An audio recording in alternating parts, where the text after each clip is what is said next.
This episode of Bothering the Band is brought to you by Make a Tee Online. Every band needs t-shirts to promote themselves, and every fan needs t-shirts to show off their love of a band. At our Bothering the Band t-shirt store, you can get your favorite Bothering the Band t-shirts, or you can make your own. Are you a band or fan in need of a merchandise store? Stalk Make a Tee Online on social media or give them a call to create your own brand. Tell Meryl or Stephanie you heard about them on Bothering the Band, and I promise they will be extra helpful. Use the coupon code BOTHERME for 10% off an order of $20 or more. That's BOTHER ME, one word, BOTHERME, for 10% off an order of $20 or more. Thank you, Make a Tee. You're making our shirts. Like, do you know who Bridget Fonda is? So go to Make a Tee Online and get ready for this awesome episode. On today's episode of Bothering the Band, we have Chris and Tyson of the band Slow Down Molasses. They reached out to us, and we're so happy they did. And they were patient with us because it took us a while to interview them. They make great. How do we describe it? I describe it as existential rock and roll mixed with post-punk sunshine. You'll hear more about that in the interview. We talk about the weaker thans. We talk about comma placement. You'll hear that they don't have a comma anymore. We thought they did. Filet of fish sandwiches and ankle flame tattoos. And they have a new album coming out on October 8th. Give it up for Slow Down Molasses.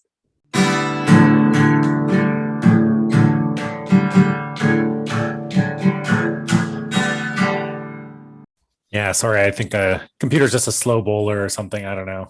Oh, no worries. Thanks so much for doing this, man.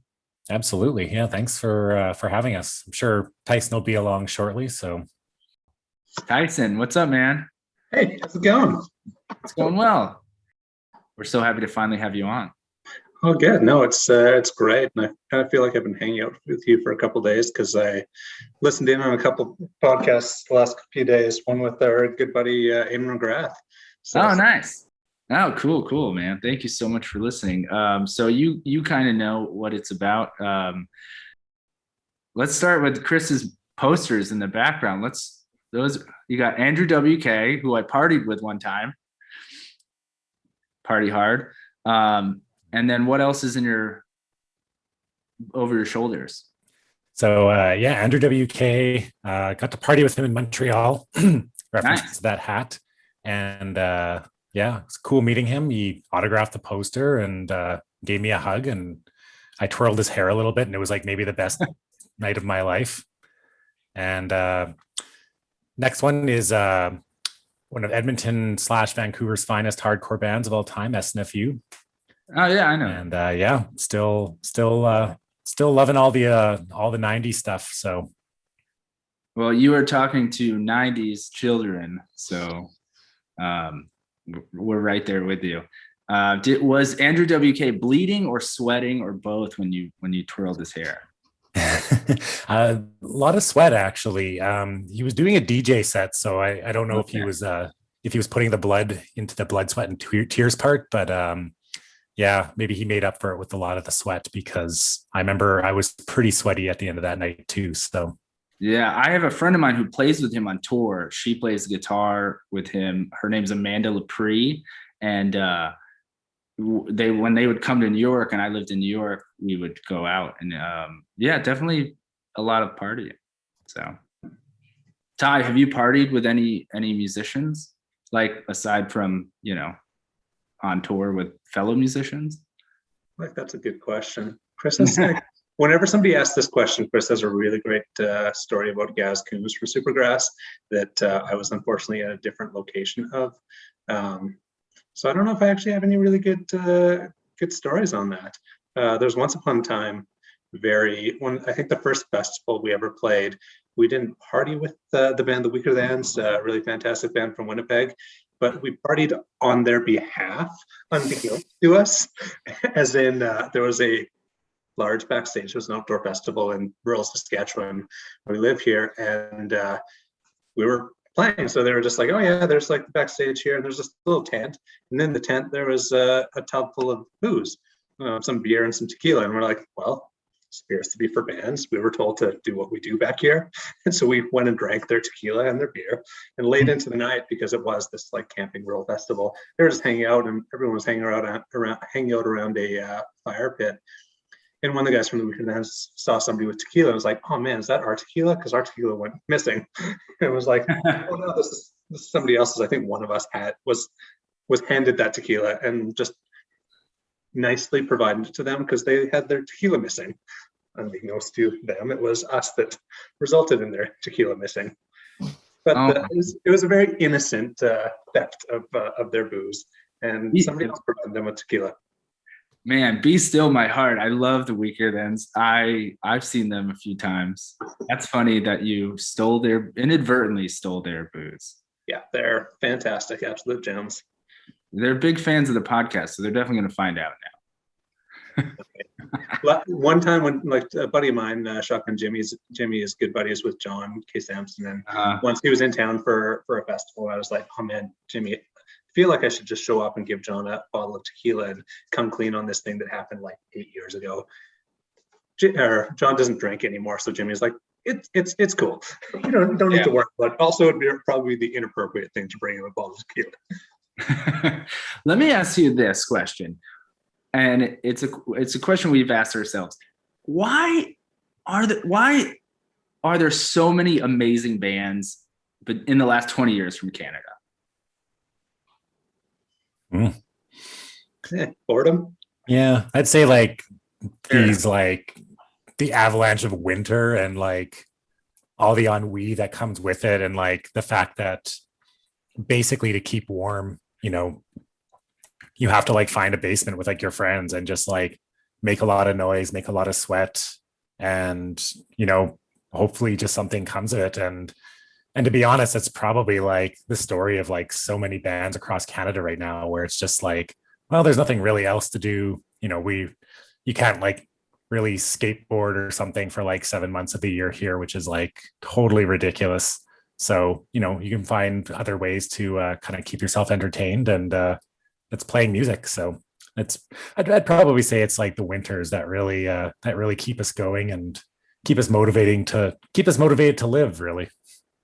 Winters, and I think the isolation, like we live in a province of 1 million people, that the space of it is like 5 times the size of France, kind of thing. Or I'm probably wrong on that, but it's significantly larger than a lot of places. So even for touring bands to get here, they're driving 7 hours from Calgary or 9 hours from Winnipeg. So we don't necessarily have a ton of stuff happening. So we kind of have to figure it out ourselves and entertain ourselves. And luckily, I think a lot of these cities in the prairies have like really wonderful small core groups of people who just want to support each other's bands and play in each other's bands, which is also why it gets really, really incestuous. So yeah, kind of see a lot of the same people playing in each other's bands and whatnot. Yeah, great answers. It brings me to 2 other things. One, if I mispronounce anything from your neck of the woods, just forgive my dumb Americanisms. And 2, we were just saying right before we like logged on with you, is that 75% of our guests are from Canada or New York. And that's not even trying. That's not like, we'll corner the Canadian market or anything like that for bands. It's just, we tend to gravitate towards our favorites, that's who we reach out to. And then that's the theme. So good on you, on your country, for producing great music. And then I'll say my last thing is I'm wearing I love Montreal so much. And I had a tradition when I would go there, and I would go into any bar that I heard live original music. And I found so many great bands that way. But yeah, that's my little diatribe. Now on to a real dumb question. Are you grammar Nazis? I love that Slow Down Molasses is grammatically correct. You threw us off there, I think, for a second. In kind of like one of my my day job things, I actually have to like edit articles like fairly regularly. I don't pretend to be very good at it necessarily. So, I try and do what I can here and there. But, when it comes to the band, that might be more of a Tyson thing. It's actually funny because I think somewhere on this Zoom chat, when it popped up, I saw that you wrote "Slow Down, Molasses," Yeah. which ironically is totally wrong as of like 6 years ago or something like that. We we attempted to drop the comma from the name just because it caused confusion. Like if you look on Spotify right now, there's a totally amazing band and or shitty band of shitty dudes called Slow Down that sounds a lot like us because the comma confused the algorithm. And so it actually there's been festivals where it was just like listing Slow Down and listing Molasses separately. I was just like, I like using the comma sort of, I guess in principle, but in practice, it was like, this is just confusing the matter. So we begrudgingly accepted this call, despite the fact that the name was totally wrong.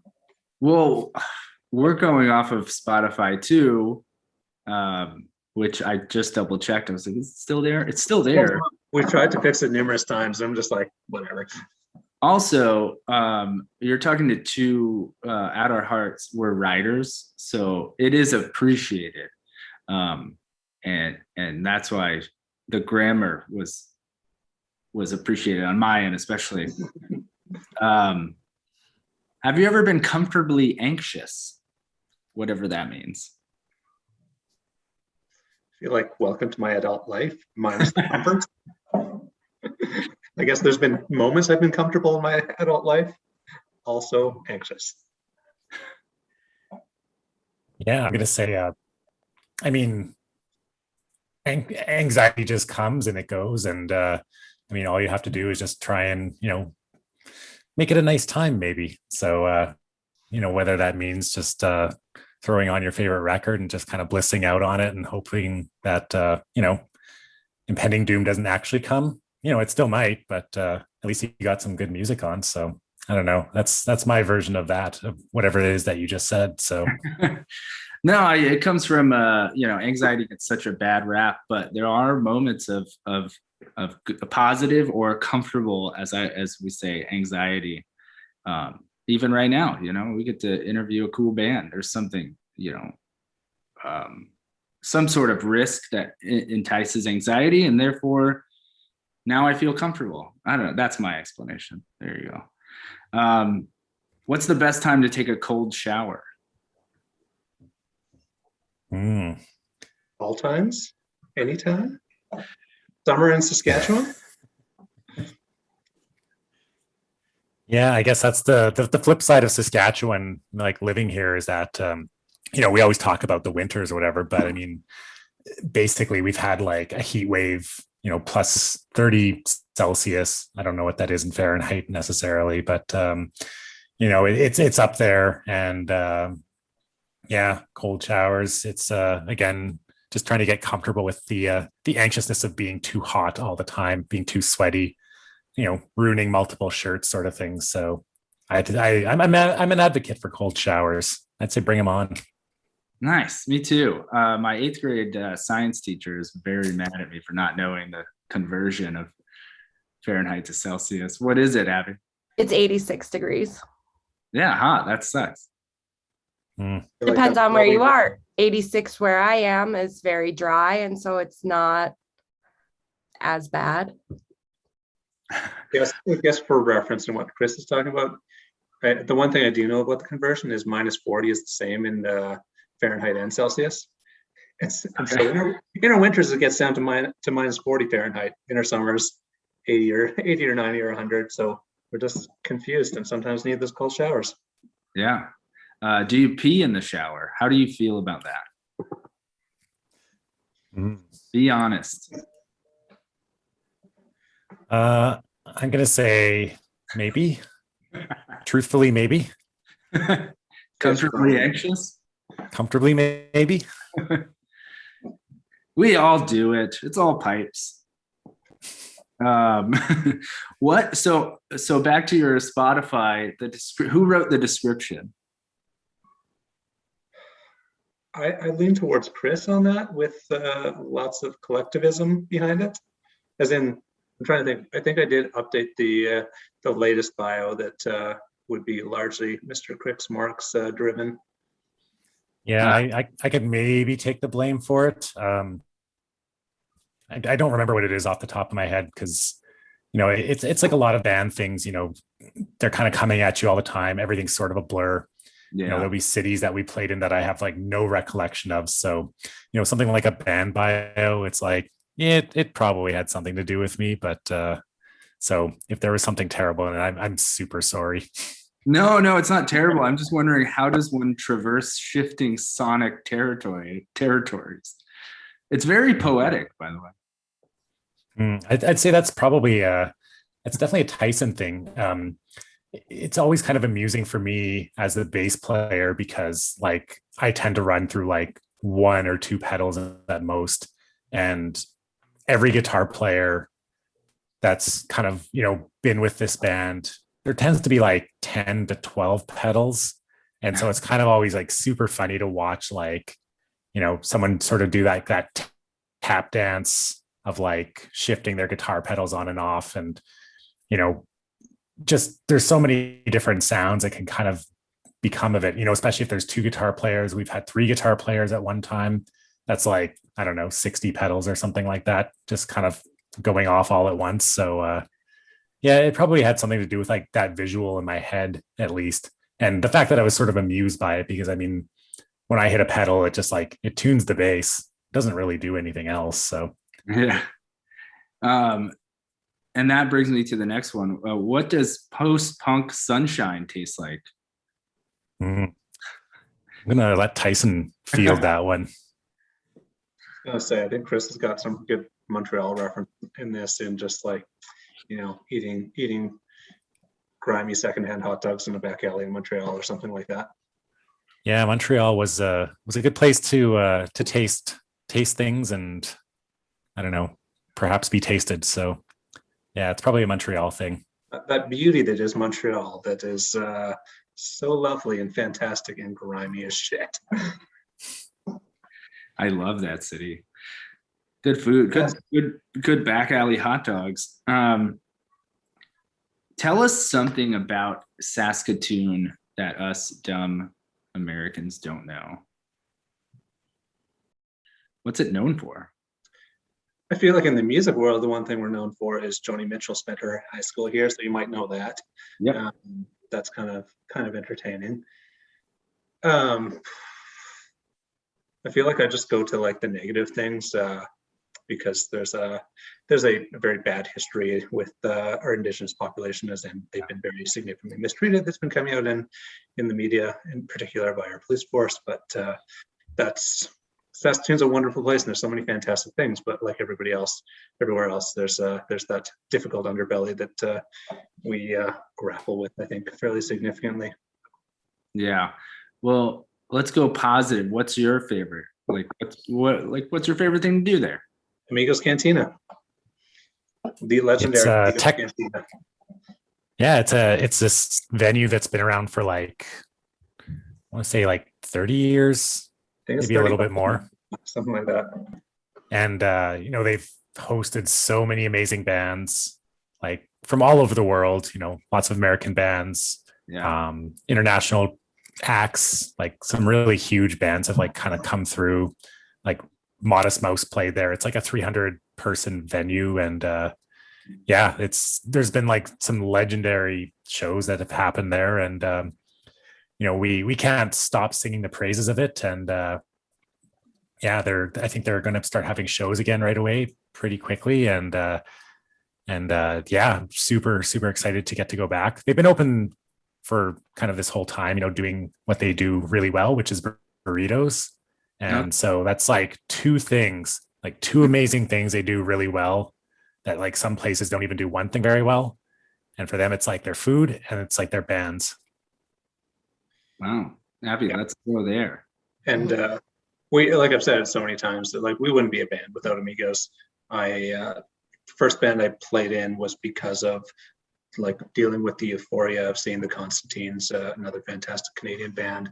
Afterwards, a couple of buddies who love music were just like, we have to start a band together. Like, this is just, how do you deal with that without just starting a band? And I barely knew how to play guitar then.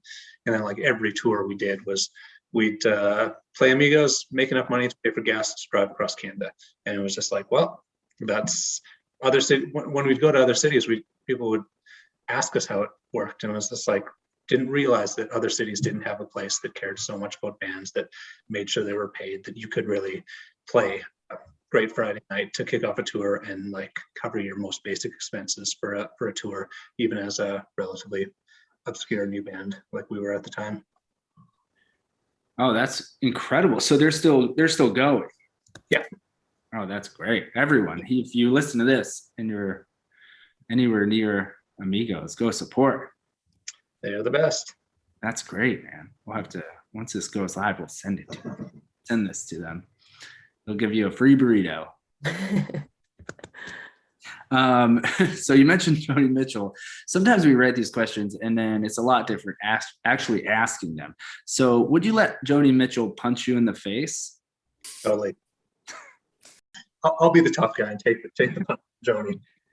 She's very old with brass knuckles. Totally. She's still living. Wouldn't hurt that bad. Okay. Chris, is it a yes? I mean, I would, but I'd worry about her, you know. I don't want her to hurt herself. And yeah, I don't know. I feel like she's maybe brittle or something. So yeah, osteoporosis. She has a new song about it.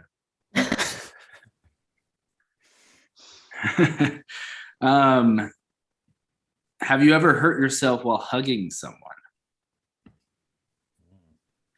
You mean emotionally or physically? You tell me. I mean, physically, that's an interesting one. I feel like I was thinking about this the other day where like an old band of mine, I remember we were probably only playing in front of like 150 people. And I sort of like tried to lead like a giant group hug and like everyone kind of squished in together. And it was actually kind of amazing and sort of gratifying, and like how like that move would just like maybe not be super great these days, you know, like it'd just be such a frowned upon thing to kind of like try and like orchestrate at a show. But so maybe the memory hurts a little bit. I don't know. I don't remember like getting my ribs crushed or anything like that, but that's a very insightful answer. Ty, you got anything? Hurt yourself in a hug?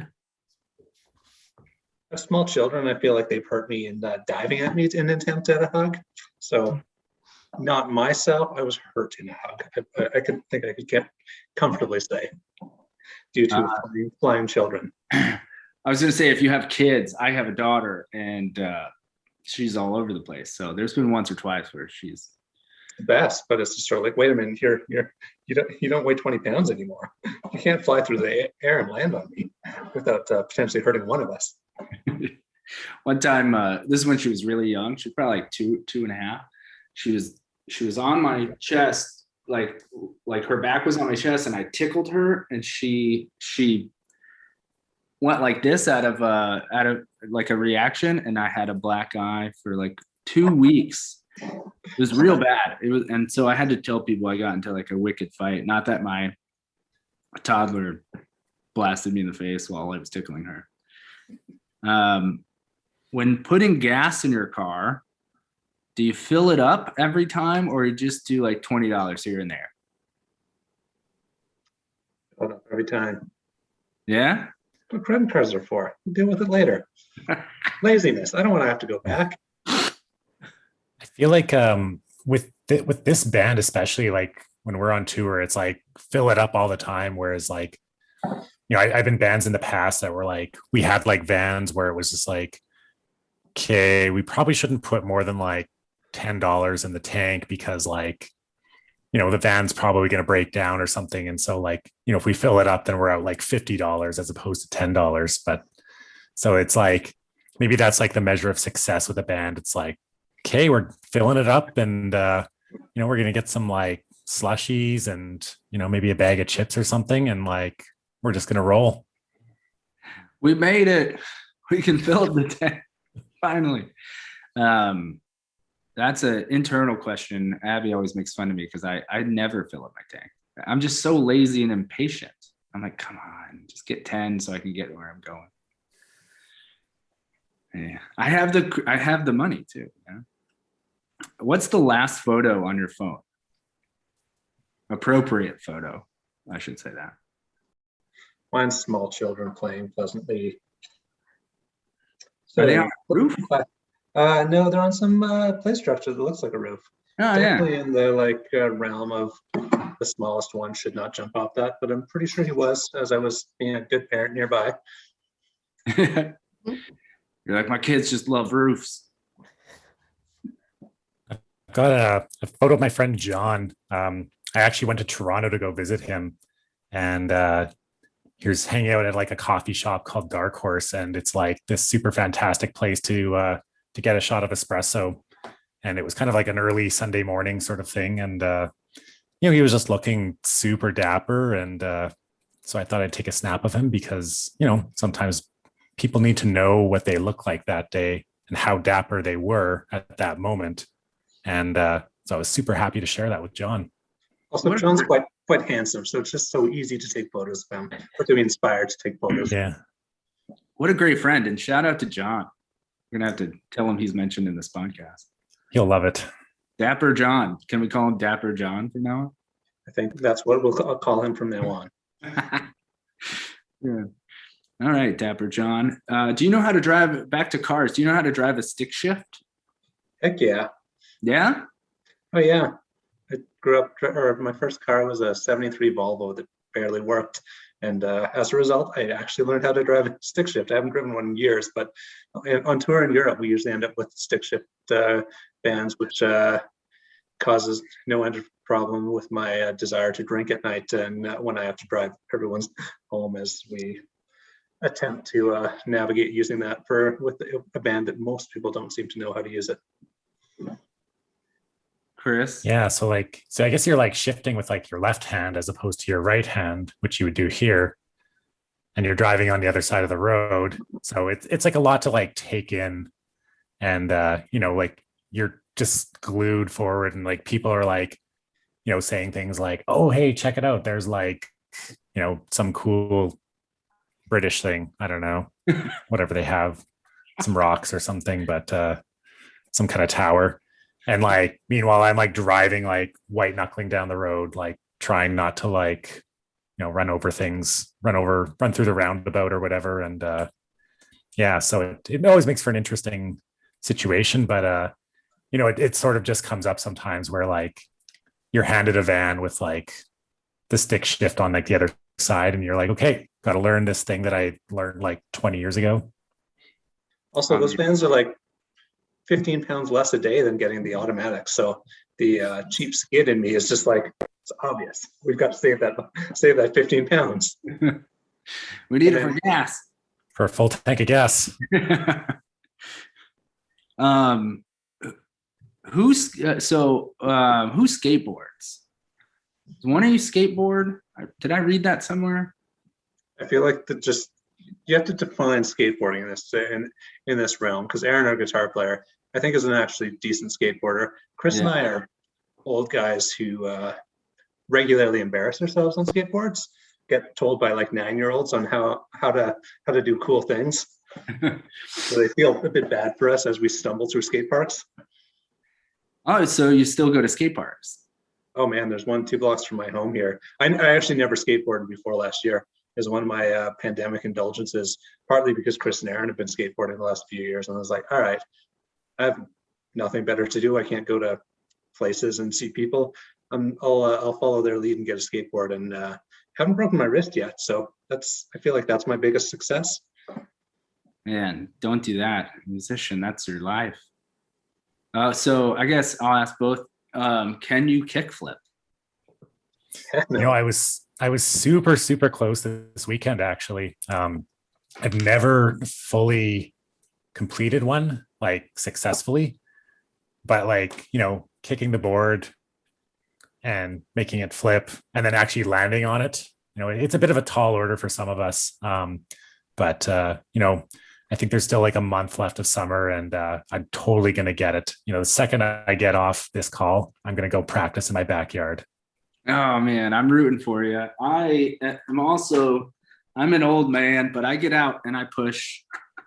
I'm not doing kickflips or jumping down anything, but I push around a little bit. Have you ever had the fillet of fish at McDonald's? No segue. Yes. Definitely. Can't remember the last time I had one though, but I don't remember it being good. Yeah, you were vegetarian. I was going to ask Chris, you were a vegetarian for what, 20 years, then started eating fish? I assume it was for the filet of fish at McDonald's. I'm pretty sure it wasn't the filet of fish at McDonald's, but I just haven't eaten meat in like decades, and then like kind of just started dabbling with fish. Although like a lot of it kind of scares me, and I'm going to say the filet of fear is maybe a bit of I'll get there eventually. So I like filet of fear. Filet of fright also works. Yeah, I love alliteration, and that's the name of your next single. Ty, are you drinking a beer? I am, yeah. What kind of beer are you drinking? I am drinking our buddies, the 9 Mile Legacy. Oh, cool. Rafiki Moha West Coast IPA. I think like basically probably everywhere in the world, all of a sudden people started making decent beer and craft beer. And an old buddy of mine started a place a few blocks from my house here, and it's best in town. And they're like the sweetest dudes who have a cool record player in their little brewery and play a record on it every once in a while. Usually while we're there, just to kind of annoy us. And their beer is the best. Oh man, that's cool. Shout out to, you said 9 Miles? What was it? Yeah, 9 Mile Legacy. Okay. Fantastic beer. Cool. I wrote it down. Are you one of those people that can fall asleep right when your head hits the pillow? Or are you like the rest of us where it takes you a little bit? By a little bit, you mean like hours and hours, and it's questionable whether it ever happens? Yeah. B. Chris looks like a guy who he sleeps like a fucking baby. I mean, yeah, I guess again, you have to define sleep. Like, I mean, I lay there. Yeah. It's like sleep. I don't know. I'm not really thinking about anything. I envy those people though. Those people who can just like right when their head hits the pillow. Yeah, they kind of make me ill, to be honest, but I do envy them as well. Yeah. I know someone like that. She's right there. Oh man. Okay. Do you ever wear shoes without socks? I have. Mm-hmm. Not a regular thing, but it happens. Christopher? I'm big on socks, to be honest. Partially because I think they're cool. And again, like it's one of those things where if you've ever tried skateboarding without socks, it's like, it's awful. It's really the worst thing ever. And I don't know. I just couldn't imagine, going without the sock thing. And, it's a bit of a statement as well. And I think I'm wearing, I'm wearing socks with I think mango slices on them or something like that. Some kind of fruit. We gotta see him. We gotta see him. Oh, right. Gotta show them, Chris. Also, just can you pull up your jeans there a bit to show off the fantastic tattoos that stick out from them? Oh no, I'm not going to do that. Wait, because it's like Tyson's revenge for me saying that he was a city planner. Hey. Chris has some fantastic tattoos that I was going to say, like I prefer when Chris doesn't wear socks, because then we can see the amazing flames that grow out of his feet. So you have like flames on your ankles? All the way around? Oh yeah, they're it's like a band that goes around both ankles, and it's just like flames that are just like leaping kind of like from like the middle of like my ankle. And so, it looks awesome when I go to the beach or something like that. And yeah, I'm full of shame. And but actually it's funny, like I feel like the past couple of years they've maybe I think flame tattoos have made a comeback. So I think I'm gonna try going without the socks actually. I did it a few times this summer, so that was maybe my big bold experiment of like 2021. I feel like Chris is misinterpreting my comment. I think his tattoos are fantastic. He just doesn't believe that I'm not being sarcastic. You do sound like you're being facetious a little bit. I have to ask you, do you ever play live without shoes and socks while wearing shorts? First thing, no one ever wears shorts on stage. Actually, we've been jamming recently because it was stupid hot in this province, and I haven't brought this up with the band, but there was numerous times where at least 3 of us were wearing shorts, and I was just like thinking to myself, do I need to make the note that we'll never ever go on stage dressed like this, or is that obvious? So I'm making it now. Is that obvious that we'll never ever wear shorts on stage? Hopefully, maybe, we'll see.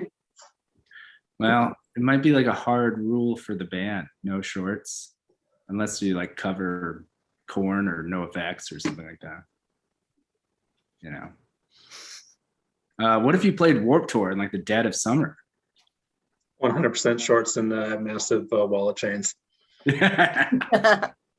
And those like then the people who are actually wearing that as like their preferred style would probably make sure to beat us up, as opposed to we're dressed normally, they just consider beating us up. No way. This is like my chance to like fit in, because like I've definitely like rocked all those looks, like the wallet chain, I mean, shorts, everyone wears shorts, but like, even like that necklace you said, like definitely had one of those. Probably did actually wear it to like a Warped Tour. Like when I was like rocking like basketball jerseys and stuff like that too. So yeah, a lot of confused things, but it's all going to come full circle when Slow Down Molasses finally headlines a Warped Tour, if that's still a thing. I actually have no idea. Can't wait to do that NoFX cover set we've been talking about for years. Have you ever worn a puka shell necklace? Were those ever popular in your neck of the woods? I feel like yes, they were probably popular. They went along with the hippie Siwash sweater, but no to ever having worn them. Okay. Good for you. Good for you. Now we can continue. Is this a point of shame that you have? Ryan wore one. No way. I never did. Are you trying to get some validation here? It's like, it's cool. No. Did you have Jinkos up there? I feel like you just said something racist. No. Jinko jeans was they were like the first wide-legged jeans. I do remember those actually. I definitely did not wear those because they were super, super expensive for one. And like, yeah, it was just like one of those things that like, I just would never like invest into like something like that, no matter how sort of cool they were. But yeah, I definitely remember them being around for like a hot minute. Oh man. Have you ever used a bidet? I'm trying to think. I feel like there was a hotel room on tour that you had that had bidets, Chris, but I didn't have in my room. We definitely had a hotel room once where for some reason like they gave us like 3 hotel rooms at like a festival, and me and Jordan the drummer got a room that had like, I'm pretty sure it had 2 toilets that were like actually side by side, and I wanted so very much for us to like use them at the same time, and he wouldn't indulge me, but I don't know, maybe one was a bidet, I don't know. I feel like there was, but yeah, I don't think I was bold enough to ask to use your bidet for that on that tour. Yeah, we missed out. Next time, I was going to say next time you got to use a bidet.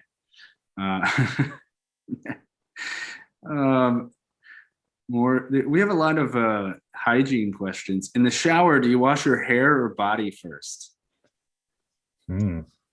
Start with your hair, then wash your body while the shampoo does its wonderful stuff. Then rinse it.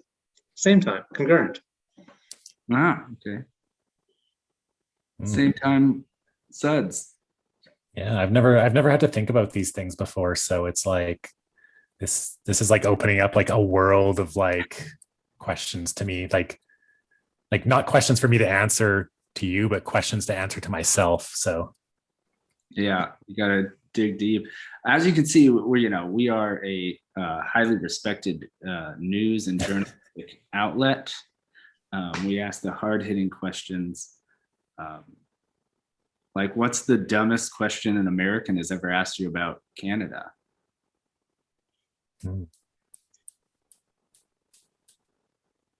Besides mine from the earlier in the interview. I feel like we haven't had many issues with the Americans. I remember the first couple of times going over to the UK, literally everybody was confused that we didn't have big beards and we're wearing plaid at all times. And so we got asked that like every night on tour. It's like, well, I thought you'd be, why isn't your beard bigger? Why aren't you wearing a lumberjack suit? It's like, well, I hate to break it to you, not that manly. Sure you are. All right. Well, no silly, asinine, dumb Americans. Or I guess now we can include Europe and the rest of the world. There you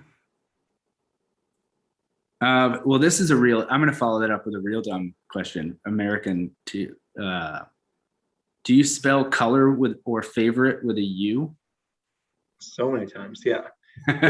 We worked with a manager from the UK, and it amused her every single time we had to write something. We sent her or she was American, though she sort of disowned her home country and said she was from the UK, or usually led with that.